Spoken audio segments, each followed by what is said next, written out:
Hello everyone, welcome to EGT. आज हम गाला sample paper 5 का सेक्शन बी सॉल्व करने जा रहे हैं। चलिए स्टार्ट करते हैं।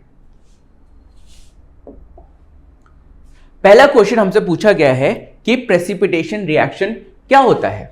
तो ऐसी रिएक्शन जिसमें इनसॉल्युबल सॉलिड फॉर्म होता है बाय द रिएक्शन, उस पर्टिकुलर रिएक्शन को हम क्या बोलते हैं?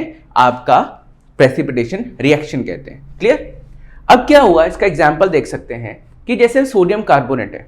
सोडियम कार्बोनेट को जब हम कैल्शियम क्लोराइड के साथ रिएक्ट करते हैं तो ये हमें देता है कैल्शियम कार्बोनेट। अब ये जो कैल्शियम कार्बोनेट है ये क्या है? एक तरीके से इनसॉल्युबल सॉलिड होता है, जिसको हम क्या कहते हैं? प्रेसिपिटेट भी कहते हैं। इसलिए ठीक है, ये रिएक्शन हमारी प्रेसिपिटेशन रिएक्शन हुई। चलिए नेक्स्ट क्वेश्चन की तरफ चलते हैं। नेक्स्ट क्वेश्चन हमसे पूछा जा रहा है कि जब एल्यूमिनियम है, एल्यूमिनियम को जब हम कंसंट्रेटेड नाइट्रिक एसिड के साथ रिएक्ट करवाते हैं तो वो आपका हाइड्रोजन गैस क्यों नहीं देता? जैसे कि हमको पता है कि हमारे पास एक थंब रूल है। थंब रूल क्या है? थंब रूल ये है कि जब भी हम मेटल को एसिड के साथ रिएक्ट करवाते हैं तो हमें क्या मिलता है? हमें मिलता है सॉल्ट प्लस H2 गैस। आप लोगों ने मेटल एंड नॉन मेटल्स में पढ़ा होगा। लेकिन यहां पे जब हम नाइट्रिक एसिड के साथ रिएक्ट करवा रहे हैं तो हमें H2 गैस क्यों नहीं मिल रहा है? क्योंकि नाइट्रिक एसिड एक स्ट्रॉन्ग ऑक्सीडाइजिंग एजेंट है। क्लियर? नाइट्रिक एसिड क्या है? एक स्ट्रॉन्ग ऑक्सीडाइजिंग एजेंट है। स्ट्रॉन्ग ऑक्सीडाइजिंग एजेंट होने की वजह से वो क्या करता है? ये जो हाइड्रोजन है, इस हाइड्रोजन में ऑक्सीजन ऐड कर देता है। तो जैसे ही इस हाइड्रोजन में ऑक्सीजन ऐड होता है तो ये किस में कन्वर्ट होता है? वाटर में कन्वर्ट हो जाता है। इस वजह से जब भी एल्यूमिनियम नाइट्रिक एसिड के साथ रिएक्ट करता है तो वो हाइड्रोजन गैस नहीं दे पाता, तो क्या देता है? तो वो वाटर दे पाता है। क्लियर? चलिए नेक्स्ट क्वेश्चन की तरफ चलते हैं। नेक्स्ट क्वेश्चन हमसे पूछा जा रहा है कि जो हमारी बॉडी का फैट है वो फैट एक्चुअली कहां डाइजेस्ट होता है और किस प्रोसेस के थ्रू डाइजेस्ट होता है। तो जब भी हम कोई फूड इंटेक करते हैं, ठीक है, तो उसके अंदर जो फैट की क्वांटिटी होती है वो लार्ज क्वांटिटी में होती है, जिसको हम लार्ज गैब्यूल्स भी कहते हैं। अब उस लार्ज गैब्यूल्स को पहले हम क्या करते हैं? छोटे छोटे स्मॉल गैब्यूल्स में या स्मॉल पार्ट में उसको डिवाइड करते हैं ताकि डाइजेशन करने में हमें इजी हो सके। ये जो स्मॉल गैब्यूल्स का काम कौन करता है? ये हमारा बाइल सॉल्ट करता है। ये बाइल सॉल्ट कहां प्रेजेंट होता है? तो हमारे लिवर में प्रेजेंट होता है। इसके बाद आगे एक एंजाइम होता है जिसको हम कहते हैं लिपस। ये पर्टिकुलर लिपस कहां प्रेजेंट होता है? हमारे पेनक्रियास से रिलीज होता है। ये पेनक्रियास से रिलीज होता है लिपस, और ये लिपस ही क्या करता है? हमारे फैट को फैटी एसिड में कन्वर्ट होता है। फैटी एसिड में जैसे ही कन्वर्ट हुआ तो हमारा फैट क्या हो? डाइजेस्ट हो गया। क्लियर? यहीं पे बताया गया है। ठीक है, पहले ब्रेकडाउन होता है तो फैट गैब्यूल्स कन्वर्ट होते हैं स्मॉल गैब्यूल्स में। देन उसके बाद ये जो लिपस है वो आपका क्या करता है? आपका फैट को फैटी एसिड में कन्वर्ट कर देता है। नेक्स्ट क्वेश्चन हमसे पूछा गया है कि आपको जो एक बडिंग प्रोसेस है उसको एक्सप्लेन करना है। तो सबसे पहले ये जो बडिंग है ये क्या है? असेक्सुअल मोड ऑफ रिप्रोडक्शन का राइट एक टाइप है। ठीक है, वैसे बहुत सारे टाइप है, ठीक है, उसमें से एक टाइप है। इसको समझते हैं। देखिए क्या हुआ कि जैसे कि ये पर्टिकुलर एक लिविंग ऑर्गेनिज्म, ठीक है, इस लिविंग ऑर्गेनिजम्स के यहां पे क्या रिलीज हुआ? यहां पे क्या बाहर निकला? यहां पे निकला आपका बड। ये बर्ड एक्चुअली क्या है? एक आउटग्रोथ है। इस पर्टिकुलर लिविंग ऑर्गेनिज्म का ही क्या है? ये एक पार्ट है। क्लियर? ओवर द टाइम ये क्या होगा? धीरे धीरे इंक्रीज होगा। ठीक है, और जैसे इंक्रीज होगा ये मैच्योर होगा। अब यहां पे आप देख सकते हैं इसका अच्छा खासा वेट हो चुका है, राइट? अब ग्रेविटी की वजह से ये जो कहते हैं आपका ये लिविंग ऑर्गेनिज्म है, ये क्या होगा? नीचे की तरफ बेंड होगा। जैसे ही नीचे की तरफ बेंड होगा ग्रेविटेशन की वजह से, तो ये क्या होगा? यहां से कट हो जाएगा, और कट होने की वजह से क्या होता है? ये यहां पे सेपरेट हो जाएगा। जैसे ही सेपरेट हुआ तो ये क्या हुआ? एक इंडिविजुअल की तरह ये आपका, ठीक है, स्टार्ट कर देगा लिविंग। क्लियर? तो जब हम बर्ड से एक नया लिविंग ऑर्गेनिज्म फॉर्म करते हैं उसी प्रोसेस को हम क्या बोलते हैं? बडिंग बोलते हैं। चलिए नेक्स्ट क्वेश्चन की तरफ चलते हैं। नेक्स्ट क्वेश्चन हमारे पास ये डायग्राम है, और इस डायग्राम में हमें क्या करना है? डिफरेंट रिप्रोडक्टिव पार्ट्स को, ठीक है, आइडेंटिफाई करना है और बताना है। जैसे कि सबसे पहले ये पर्टिकुलर पार्ट है, ये पर्टिकुलर पार्ट क्या है, आपका फीमेल रिप्रोडक्टिव पार्ट है, ठीक है, ये है हमारा स्टिग्मा, ठीक है। ये पर्टिकुलर पार्ट क्या है, ये हमारा ओवरी जहां पे आपका फर्टिलाइजेशन होता है, क्लियर। देन उसके बाद ये हमारा पर्टिकुलर जो ये लीफ वाला पार्ट है, ठीक है, ये है हमारा पेटल्स, क्लियर। और नेक्स्ट ये जो लास्ट डी पार्ट है दैट इज सेपल्स, ठीक है। चलिए आगे चलते हैं, इसमें तो कोई डाउट नहीं होना चाहिए। नेक्स्ट क्वेश्चन हमसे पूछा गया है कि जितने भी इंपॉर्टेंट डेंजर साइंस होते हैं, जैसे कि एम्बुलेंस देख लीजिए, एम्बुलेंस में जो लिखा होता है एम्बुलेंस वो रेड कलर से होता है। फायर ब्रिगेड देख लीजिए, क्लियर। आप ट्रैफिक सिग्नल का रेड लाइट देख लीजिए, क्लियर। जैसे कि हमारे घरों में फायर पाइप्स होती हैं, वो भी रेड कलर की होती है। तो यहाँ पे क्वेश्चन ये है कि कोई भी चीज जो इंपॉर्टेंट या डेंजर साइन शो करती है वो हमेशा रेड क्यों होती है? तो इसका रीजन ये है कि जो रेड लाइट है वो हमें बहुत दूर से भी विजिबल हो जाती है। मतलब कि सपोज करिए 1 2 3 4 किलोमीटर्स भी हो तो उधर से भी हमें क्या होती है, आराम से विजिबल हो सकती है, क्लियर। क्वेश्चन आता है कि हमें वो दूर से क्यों विजिबल होती है? क्योंकि उसकी हाईएस्ट वेवलेंथ होती है। वेवलेंथ का मतलब कि एक पर्टिकुलर चीज या एक पर्टिकुलर वेव कितनी दूर तक ट्रैवल कर सकती है, उसको हम क्या बोलते हैं? वेवलेंथ कहते हैं, क्लियर। अब हाईएस्ट रेड की हाईएस्ट वेवलेंथ होने के कारण क्या होता है कि जो रेड है, रेड लाइट है, वो बहुत कम स्कैटर करता है।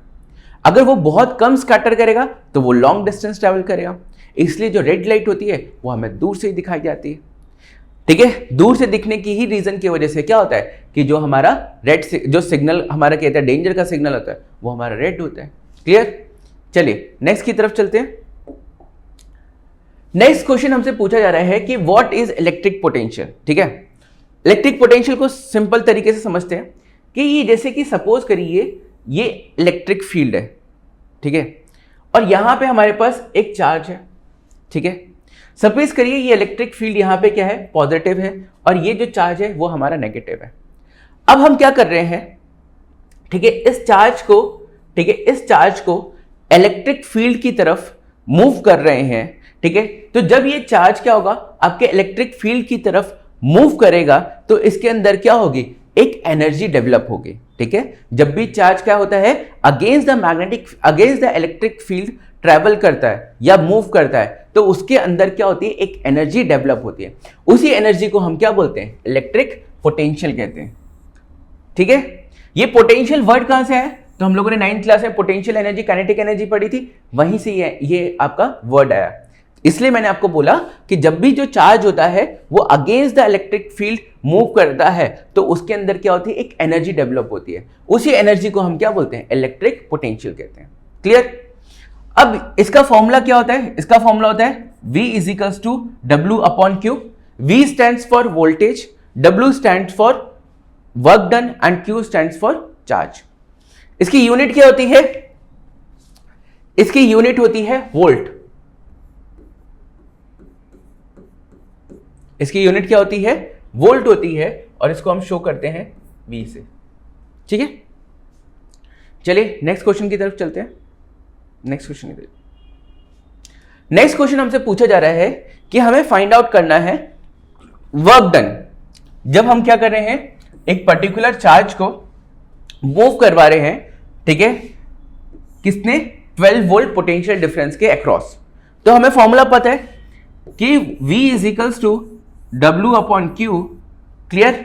तो V अपने को दिया हुआ है दैट इज 12 वोल्ट, W अपने को निकालना है, और Q क्या है, 2, क्लियर। अब यहां पे जब हम क्या करेंगे, क्रॉस मल्टीप्लाई करेंगे तो ये क्या हो जाएगा हमारा 24, ठीक है। वर्क डन निकालना है तो ये वर्क डन किस में आ जाएगा, जूल में आ जाएगा। तो हमारे पास आंसर आ गया 24 joule is equals to work done. Simple question था। चलिए नेक्स्ट क्वेश्चन की तरफ चलते हैं।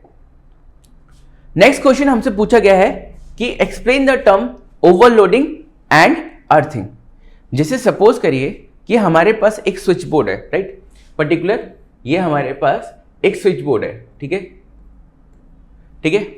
इस एक स्विच बोर्ड से हमने क्या किया, इन 3 डिवाइसेस को कनेक्ट किया। ये 3 डिवाइसेस क्या है, एक हमारा ओवन होगा, एक हमारा रेफ्रिजरेटर है, और एक हमारा सपोज करिए गीजर है।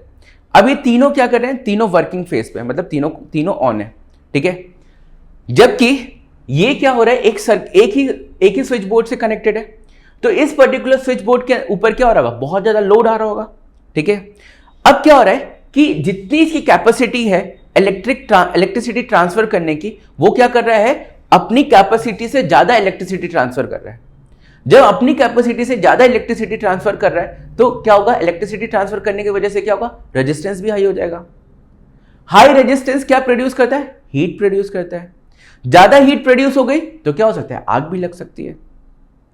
तो इसी चीज को हम लोगों ने, इसी कॉन्सेप्ट को हम लोगों ने क्या बोला, ओवरलोड का, कि जब एक पर्टिकुलर कैपेसिटी से ज्यादा इलेक्ट्रिसिटी हम प्रोड्यूस कर रहे हैं, उसी को हम लोगों ने क्या बोला, ठीक है, हमने ओवरलोडिंग बोला। नेक्स्ट है हमारा अर्थिंग। ठीक है, देखो जैसे कि हमारे पास दो वायर्स होते हैं, एक लाइव वायर होता है, एक हमारे पास न्यूट्रल वायर होता है। ठीक है, दोनों के अंदर से इलेक्ट्रिसिटी फ्लो हो रही होती है। क्लियर। अब ओवर द टाइम के साथ, जैसे कि एक बिल्डिंग है, उसकी एज हो गई 50, 60, 70 ईयर्स, तो उसके अंदर जो इलेक्ट्रिकल वायर्स है, उनकी जो लैमिनेशंस है, वो धीरे धीरे क्या हो रही है, मतलब खराब होती जा रही है। अब लैमिनेशन खराब होने की वजह से क्या हो रहा है कि जब इलेक्ट्रिसिटी हम प्रोड्यूस कर रहे हैं या पास करवा रहे हैं उसमें से, तो कुछ चार्जेस क्या हो रहे हैं, लीक हो जा रहे हैं, निकल जा रहे हैं बाहर। ठीक है, अब वो क्या होता है, वो चार्जेस लीक होते हैं तो एक्चुअली कहाँ जाते हैं, किसी कंपोनेंट में चले जाते हैं, किसी डिवाइस में चले जाते हैं, और जब हम उस कंपोनेंट या उस डिवाइस को टच करेंगे तो हमें शॉक लगेगा, जो कि बहुत ही खराब चीज़ है। तो इसलिए हमने क्या किया, एक थर्ड वायर इंट्रोड्यूस किया जिसका नाम हुआ अर्थिंग। अब क्या होता है कि जब पर्टिकुलर न्यूट्रल वायर या लाइव वायर में से कभी भी, इन केस कभी भी अगर चार्जेस लीक होते हैं, तो वो सारे के सारे चार्जेस कहाँ चले जाते हैं, अर्थ वायर के पास चले जाते हैं। और वो अर्थ वायर क्या करता है, उन सारे के सारे चार्जेस को लेके हमारे अर्थ के अंदर डाल देता है। हमारी जो अर्थ है वो हमेशा क्या होती है, हमारी अर्थ हमेशा चार्ज स्कार्सिटी रहती है, उसको चार्ज की हमेशा कमी रहती है। इस वजह से क्या होता है कि जो चार्ज है वो हमेशा क्या होता है, नीचे चला जाता है, और जिससे हमें शॉक लगने या इंसिडेंट होने में, ठीक है, हम उससे बच जाते हैं। नेक्स्ट क्वेश्चन की तरफ चलते हैं। नेक्स्ट क्वेश्चन हमसे पूछा गया है कि difference between producers and consumers. तो प्रोड्यूसर्स वो होते हैं जो अपना फूड खुद प्रिपेयर करते हैं। ठीक है, कंज्यूमर्स वो होते हैं जो अपना फूड खुद से प्रिपेयर नहीं करते हैं। इसका एग्जाम्पल है प्रोड्यूसर्स का कि प्लांट आप देखते हो फोटोसिंथेसिस से खाना खुद प्रोड्यूस करते हैं, जबकि जो ह्यूमंस होते हैं वो किस पे डिपेंड करते हैं, आपके प्लांट्स पे डिपेंड करते हैं अपने फूड्स के लिए। तो ये बेसिक सा डिफरेंस है कि प्रोड्यूसर्स अपना खाना खुद बनाते हैं, उनको ऑटोट्रॉफ्स कहते हैं। ठीक है, कंज्यूमर्स अपना खाना खुद नहीं बनाते, वो दूसरों पर डिपेंड होते हैं, इसलिए हम उनको कंज्यूमर्स कहते हैं, और आपका हेटेरोट्रॉफ्स भी कहते हैं उसको। Next question, biodegradable and non biodegradable. Biodegradable क्या होता है, ठीक है, ये दोनों क्या है, वेस्ट के टाइप है। बायोडिग्रेडेबल वेस्ट एक ऐसा वेस्ट है जिसको हम क्या कर सकते हैं, डिकम्पोजर्स की मदद से इजिली डिकम्पोज कर सकते हैं। क्लियर। लेकिन नॉन बायोडिग्रेडेबल वेस्ट एक ऐसा वेस्ट होता है जिसको हम इजिली डिकम्पोज नहीं कर सकते। ठीक है, और वो क्या होते हैं, हमारे इन्वायरमेंट में रहते हैं, हमारे इन्वायरमेंट को पॉल्यूट करते हैं, और जिसकी वजह से हमारे डिफरेंट डिजीजेस होते हैं। क्लियर। तो ये डिफरेंस था बायोडिग्रेडेबल और नॉन बायोडिग्रेडेबल। बायोडिग्रेडेबल का एग्जांपल जो वेजिटेबल वेस्ट होते हैं वो बायोडिग्रेडेबल का एग्जांपल, नॉन बायोडिग्रेडेबल का एग्जांपल पॉलिथीन बैग्स। ठीक है, वो इजिली डिकम्पोज नहीं होती है। चलिए नेक्स्ट क्वेश्चन की तरफ चलते हैं। नेक्स्ट क्वेश्चन, ये फिगर दिया रखा है। ठीक है, सबसे पहले ये आइडेंटिफाई करते हैं ये कौन सा ऑर्गेनिज्म है। ये एक माइक्रो ऑर्गेनिज्म है, और इस माइक्रो ऑर्गेनिज्म का नाम क्या है, अमीबा। राइट। ये अमीबा का जो ये वाला पार्ट है दैट इज कॉल्ड इसका नाम है सूडोपोडिया। राइट, सूडोपोडिया मतलब फॉल्स फीट। ठीक है, जिसकी हेल्प से क्या होता है, जो अमीबा है वो मूव करता है। सेकेंड, ये वाई, ठीक है, ये इनर पोर्शन है। ठीक है, ये इनर पोर्शन, तो इस इनर पोर्शन को हम क्या बोलते हैं, फूड वैक्यूल कहते हैं। ठीक है, इसी फूड वैक्यूल के अंदर क्या होता है कि जो अमीबा होता है वो आपका फूड रखता है। ठीक है, चलिए नेक्स्ट क्वेश्चन की तरफ चलते हैं। नेक्स्ट क्वेश्चन हमसे पूछा जा रहा है कि व्हाट इज मैग्नेटिक फील्ड। ठीक है, तो जैसे कि सपोज करिए ये मेरे पास मैग्नेट है और ये मेरे पास कोई आयरन मटेरियल है, मैं उनको जब पास में लेके आऊंगा तो वो स्टिक हो जाएंगे। अब जब मैं उनको धीरे धीरे दूर करूंगा तो ये आपस में क्या होगा, ये दोनों आपस में एक फोर्स ऑफ अट्रैक्शन फील करेंगे। ठीक है, लेकिन मैं क्या होगा, एक पर्टिकुलर डिस्टेंस से दूर ले जाऊं तो क्या होगा, ये जो पर्टिकुलर आयरन है या पर्टिकुलर ये चीज है, ये कोई भी फोर्स ऑफ अट्रैक्शन फील नहीं करेगी। क्यों? क्योंकि क्या होता है कि फोर्स ऑफ अट्रैक्शन फील करने के लिए एक सर्टेन डिस्टेंस होती है। अगर आप उस सर्टेन डिस्टेंस से बाहर चले गए तो फोर्स ऑफ अट्रैक्शन फील नहीं होगी। उसी पर्टिकुलर सर्टेन डिस्टेंस को हम क्या बोलते हैं, आपका ठीक है, मैग्नेटिक फील्ड कहते हैं। जैसे कि हमारा मैग्नेट हुआ, ठीक है, इस मैग्नेट, ये हमारा एक बार मैग्नेट हुआ, इसकी ये पर्टिकुलर फील्ड हुई, बस यहां तक ही क्या हो रहा है आपका, ठीक है, फोर्स ऑफ अट्रैक्शन फील हो रहा है, तो इस भी पर्टिकुलर पार्ट को हम क्या बोलेंगे, आपका मैग्नेटिक फील्ड बोलेंगे। Next question, magnetic field lines. ठीक है, मैग्नेटिक फील्ड लाइंस एक इमेजिनरी लाइंस होती हैं जो आपका हमेशा नॉर्थ पोल से साउथ पोल की तरफ ट्रैवल करती हैं आउटसाइड द मैग्नेट, और इनसाइड द मैग्नेट ये साउथ पोल से नॉर्थ पोल की तरफ आपकी ट्रैवल करती हैं। क्लियर?